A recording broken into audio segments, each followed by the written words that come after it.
Can I tell you a secret? I fell out of love with my story. I'm not talking about the one that's being published. I'm talking about the book that I'm working on currently. Well, okay, we'll just write another one. I hear you. Believe me, I hear you. But I just feel like this is the one that has to be my second book. Has anyone else talked about this in depth on this YouTube platform? Because I tried YouTubing it, I tried Googling it, and everything that came up was when you fall out of love with your partner, when you fall out of love with your significant other, when you've lost motivation for your story, which could be similar to this topic. I don't know. It's probably me. I'm probably not typing in the correct search term, but I just had this gut feeling that I needed to make this video so that maybe we can struggle together. Okay? So before I give you my tips onto how to fall back in love with your story again, I wanted to give you just a little bit of backstory to see if you are in the same boat as I was. Okay? Cool beans.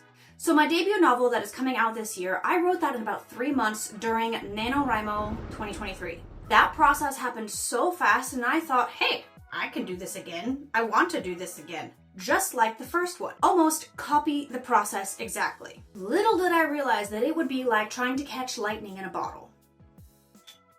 Believe me, it's really hard.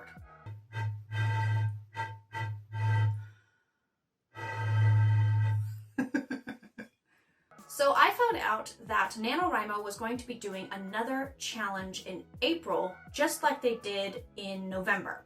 So in April of 2024, I was getting myself all ready from January to March. For months, I plotted the idea that I had a decent amount plotted. Thought I had a good beginning, middle, and end. A pretty good plot point, a mood board, a decent word count, intriguing characters, a little bit of a plot twist. How many times can I say the word plot? And then when March hit, I fell out of love with my story. I had gotten myself so overwhelmed with this grandiose idea, thought I knew the story, and just didn't know how to write it. I couldn't do the April challenge, and I felt so defeated. I felt like a failure. Fast forward several months later to NaNoWriMo in 2024, I was gonna try and do it again in the fall. I was like, well, if I can't do it in April, maybe I can do it in the fall. I tried revisiting my story, plotting it all out, taking out a major plot point that didn't work, and rework some of the characters. I did all of that. And I was on track to start writing in November. I got some progress, but not what I wanted. It still wasn't working, so I let it sit again, feeling like a failure again. I got enticed by another idea and started writing that one. So it's 2025. And I came back to this story again. Let's just call this second book Project H. Okay, so I came back to Project H and it kept just drawing me in. I couldn't let it go. I worked on it sparingly throughout 2025, and then I received the notification about my debut novel, and that kind of kickstarted me to pick up this second book again. And it just killed me again. It was at that moment that I truly took a step back and asked myself some hard questions. What the heck are you doing with this story? Why don't you love it like you once did? Why are you sitting in a bathtub talking to a camera? What is keeping you from writing this story? And when I examined my story with my rose-colored glasses off, I realized that my protagonist and the love interest, I hadn't fully developed them. I was trying to force my characters to do things when I didn't really have a reason for them to do these things. I just started stuffing random scenes thinking, oh, that's a shiny little scene. That's a shiny little scene. Ooh, squirrel. I was almost putting a blanket over the messy situation and just saying, that's good enough. And I kept hitting that wall. And then I asked the most important question of all, which was, do I really want to write this book? And the answer was yes. And now, for the reasons why you're here. Here are 8 tips that I learned myself that will hopefully inspire you to fall back in love with your story again. Numbers 3, 2, and 1 were game changers for me.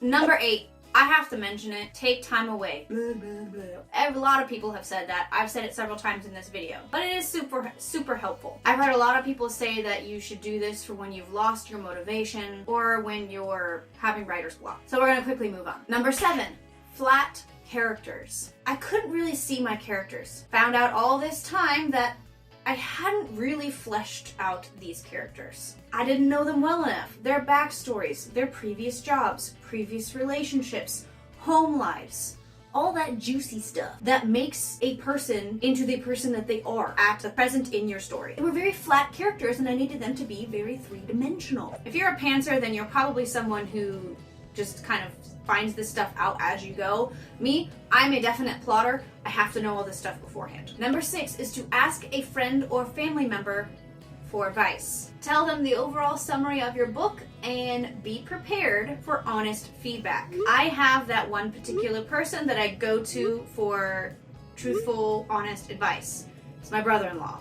He can be brutally honest. Let's just say that over the past many years that I've known him, he is the one who has given me really thick skin when it comes to my stories. And all I can say is that is a good thing. He is also an aspiring writer and we give each other feedback, so it's great. But it is so nice to have that outside perspective from someone to tell you something that you hadn't even maybe thought of. Number 5 is let's get physical. I really want to sing the song. Do something physical to get your mind out of the mush. So stretching, exercising, going on a walk. And I want to challenge you to do this in silence. Don't put your earbuds in and start listening to music. Don't put on a podcast or listen to an audiobook. Do it in complete silence. That's going to get your brain to decompress. Yes, it may wander, that's fine, but do this in silence and it's really going to start having you just think about things. And then just looking around at nature and houses and people watching, it's gonna inspire you. So highly recommend. Number 4 is mood boards. I stared dreamily at the mood boards that I had created for this book, and it relit a lot of inspiration and just excitement for myself, for my story. Number 3 is to rearrange and reorganize. It may be a little bit of work, but I kind of reorganized some of my story. I moved some scenes around, kind of took that scene out and just put it in another document saying, I don't know if I'm going to be using this scene. It may be a trash scene. I don't know. Let's just kind of refresh and revamp my story. And I made a day-by-day account of my story. My Project H story takes place over 14 days, so each day matters. I was just writing the next day they did this, the next day they did that. And by like chapter 12, 13, I started to wonder, how many days have they known each other and how many more days do they have left? My second book also takes place in a specific year on a specific holiday. So I Googled what day was that certain holiday in that year. And then I kind of just, what do you call it? Like if it, like the holiday was on a Thursday. So then I was able to backtrack Wednesday, Tuesday, Monday, and then Friday, Saturday, Sunday, you know, on both sides. So basically I was able to plan around that holiday, all of the 14 days. And it was so helpful because I would say, Friday, they did this. Saturday, they did this. Sunday, they did this. And it was so helpful because it gave me a bird's eye view of my entire story, which leads me into the next point. Number 2.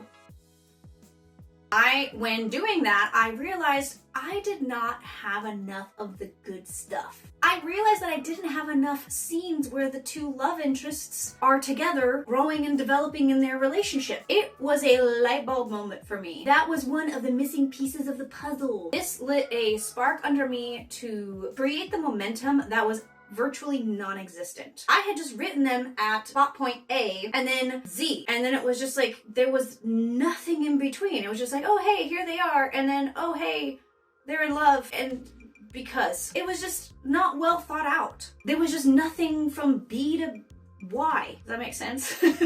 So I created all of the good stuff and I'm continuing to do that as we speak. And it's turning out really, really good. Okay, and lastly, number 1, listening to music. Listen to different types of music. Listen to orchestra, classical stuff. Listen to hard rock. Listen to heavy metal if you need to. Listen to music that you're not used to. Listen to music that you're familiar with. Because listen. There's a reason I'm in the bathtub. A few weeks ago, I was having an extremely stressful time, and I needed to shut out the world. And all I wanted to do was just think about this story and what was missing from it. So what I would do was turn on these little candles, turn off the overhead light, put my phone on a specific playlist, and I would shower by candlelight. Now the music has nothing to do with my story. The playlist is from the 1950s and my story does not take place in the 1950s. But it inspired me to create a scene, and inevitably I came up with a pivotal scene in my book. And over the past week, it has been fun to just daydream about this story, fall back in love with it again, really fall in love with the characters, get excited to write, and want to write. I have not wanted to write in a very long time. If you already knew all of these points, or if you've been already using them and implementing them, sorry. But they really helped me, and sometimes you never know when it might help somebody else. Just like they did the one in April. Well, I have a few answers for you. One more time. No more, no more, no more. Hit the road, Jack, and don't you come back no more. What you say? Wanna get physical? Let's get into physical. Let's hear your body talk. Body talk. It's not an appropriate song. Hey-ya! That's the only way to get into a bathtub.